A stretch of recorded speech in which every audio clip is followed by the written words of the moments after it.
ये video important है हर उस बच्चे के लिए जो जून 2026 में अपने सीएमए इंटर या फिर सीएमए फाइनल के एग्जाम्स देने वाला है। तो इंस्टीट्यूट ने एक इंपॉर्टेंट इंस्ट्रक्शन जारी किया है जून 2026 के एग्जामिनीज के लिए। आइए देखते हैं क्या है वो इंपॉर्टेंट इंस्ट्रक्शंस।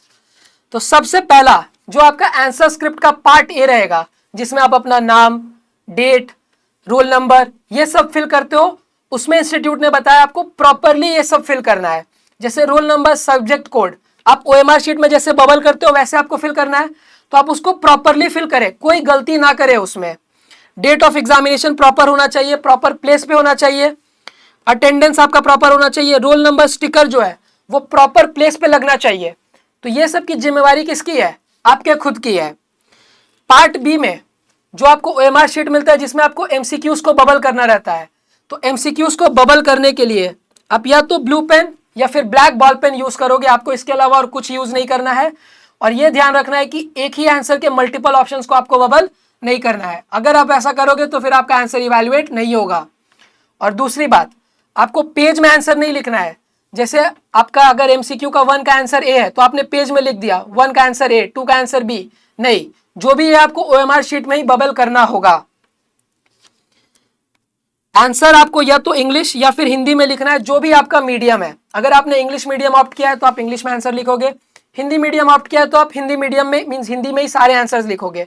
ऐसा नहीं है कि आधा आंसर आपने इंग्लिश में लिखा है आधा हिंदी में लिखा है, उस केस में आपका पेपर इवैल्यूएट नहीं होगा और आपका पेपर कैंसिल भी हो जाएगा।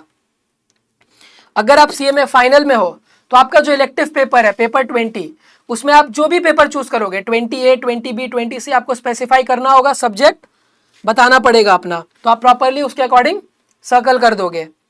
फिर एग्जामिनेशन हॉल में आपको अपनी सीट को चेंज नहीं करना है।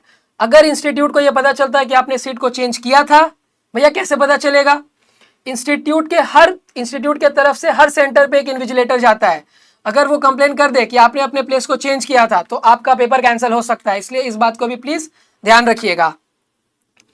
अगर आपको एग्जेम्पशन मिल रखा है तो आपको सिंपली क्या करना है, उस पेपर में एब्सेंट हो जाना है। अगर आपको जिस पेपर में एग्जेम्पशन मिल रखा है आप उस पेपर के एग्जाम को देने जाओगे तो ये इंस्टीट्यूट ये मानेगी कि आपका जो एग्जेम्पशन था वो ऑलरेडी विथड्रॉ हो चुका है। तो ध्यान रखना है जो पेपर में आप एग्जेम्प्टेड हो उसका एग्जाम आपको नहीं देना है।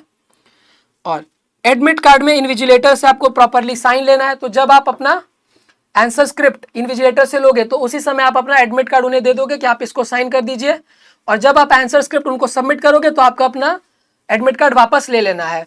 और आपको ये मेक श्योर करना है कि एडमिट कार्ड में इन्विजिलेटर ने प्रॉपरली जिस जगह पे साइन करना था उसी जगह पे साइन किया है। तो ये था इंपॉर्टेंट इंस्ट्रक्शन जो इंस्टीट्यूट ने आपके लिए दिया है। आप इस इंस्ट्रक्शन को अच्छे से फॉलो करिएगा, ध्यान रखिएगा अपना। Study well, do well, bye bye, all the best for your exams.